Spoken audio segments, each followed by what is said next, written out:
বিএনপির সদ্য প্রয়াত চেয়ারপারসন ও ৩ বারের সাবেক প্রধানমন্ত্রী বেগম খালেদা জিয়ার জানাজা ও দাফনকে কেন্দ্র করে রাজধানীর শেরেবাংলা নগর মানিক মিয়া এভিনিউ এলাকা ৩টি নিরাপত্তা জোনে ভাগ করা হয়েছে।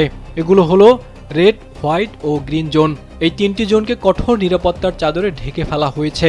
এছাড়া এসব জোনে কারা অবস্থান করবেন তাও নির্দিষ্ট করা হয়েছে। খালেদা জিয়ার জানাজায় অংশ নিতে রেড জোনে থাকবেন গুরুত্বপূর্ণ ভিআইপি ব্যক্তিরা, গ্রিন জোনে অবস্থান করবে দলের শীর্ষ নেতাকর্মী এবং হোয়াইট জোনে থাকবে সাধারণ মানুষ। এদিকে প্রথমে জাতীয় সংসদ ভবনের দক্ষিণ প্লাজায় খালেদা জিয়ার জানাজার কথা ভাবা হয়েছিল।